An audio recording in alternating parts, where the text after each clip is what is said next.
Avec un mélange de nationalités important, une multitude de formes d'art se sont développées à Vancouver. L'une des plus anciennes, l'art des Premières Nations, est celle qui représente le mieux les origines de la ville et offre un magnifique spectacle architectural. Suivons ici Catherine Bocage afin d'en apprendre davantage sur cette beauté artistique. Les Premières Nations sont très présentes en Colombie-Britannique. Il y a 198 nations, ce qui équivaut au tiers de toutes celles qu'on retrouve au Canada. L'histoire, la culture et les traditions des Premières Nations sont donc riches et très diversifiées ici, à Vancouver.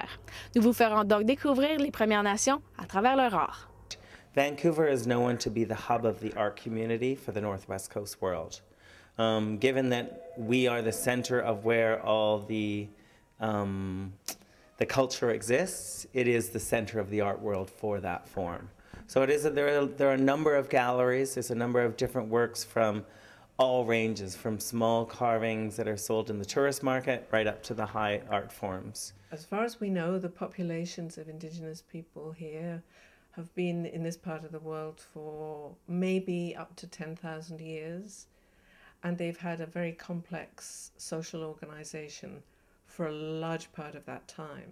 I'm a Tsimshian from Metlakatla, Alaska. My people are originally from northern British Columbia. We moved over in the 1800s. It's a very long story, but we had a very sophisticated, very in-depth culture. The abundance of food on the coast allowed for us to have long winters of making artwork and developing a very sophisticated art style. And I've worked all my life to get back to that old standard. It's very important to remember that visual art does not stand alone. It's accompanied, of course, by the language that gives it its meaning, and very often its appearance. The performance of a mask, say, would be accompanied by speeches and singing, and of course the ideas that go with it. So the visual and the linguistic are linked closely together. So I carve totem poles, masks, bentwood boxes, rattles, anything that you see in a museum of my people's art, I make. And it means so much to me. I participate in my culture. We dance and do our ceremonies and things like that. So it's just a huge part of my life. It is my life. You need to think of this object as being part of a ceremony, right, or a dance or a performance, or used in somebody's house for a particular purpose. And those meanings would be really particular to the family. The objects, everything belongs to somebody or to some family. And so to really find out the meaning, you need to know the family or perhaps the individual. It really depends who you are and where you are as to what the meaning would be. I still feel like what I do is illustration. I'm able to tell our stories through our art, and not just old stories, but pieces that reflect what's happening now. And so it's anything. I went to a Pablo Picasso exhibit, and that inspired me to do things. I watched Lord of the Rings and found some other inspiration. So I draw from just about anything. Spécialisé dans l'art des Premières Nations, le Museum of Anthropology de l'Université de la Colombie-Britannique montre des cultures à travers le monde. Ainsi, l'art des nations de l'Ouest canadien y est majoritairement présenté. The museum's collections include massive carvings such as totem poles, carved boxes and chests, and masks of monumental size, and many of those are made by Northwest Coast artists. We do have a lot of visitors of First Nations ancestry, particularly artists who love to come to look at the older pieces and be inspired by them. Why the MYs focused on the First Nations?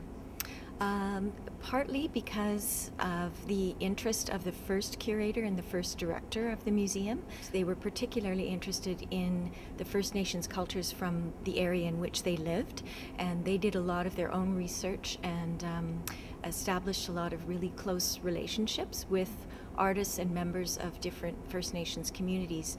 So their interests kind of moved us in that direction, but they never lost their interest in world collections as well too. So we've got the predominance of the Northwest Coast collections is certainly shown here in this building. The museum is committed to collecting contemporary works by First Nations art now. So although this hall has mostly works from the 19th century, we're actively collecting works that are being made by artists now.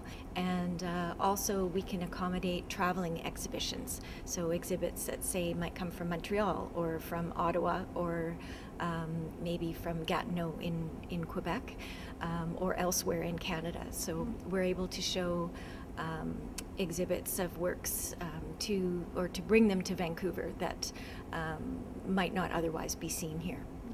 The other thing that's really important, I think, is to realize that the culture is still living. Their traditional ways, of course, have changed with modernization, but their traditional belief system is still very much the same. You see books titled primitive art, and it bothers me because it's not primitive. It's quite sophisticated. They're still here. They're still living and evolving people that, just like everybody else, their lives change, and their ceremonies aren't fixed like in concrete. They're changing people, and they're living in a modern world like the rest of us.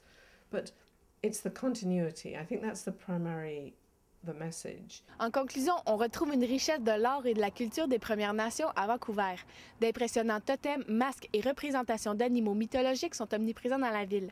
Mais l'art autochtone va bien plus loin que cela. Alors si vous êtes de passage et voulez en savoir plus sur la culture des Premières Nations, les musées et les galeries d'art sont d'excellents témoins de cet art ancestral qui transcende les générations. C'était Catherine Bocage pour Carnivore.tv.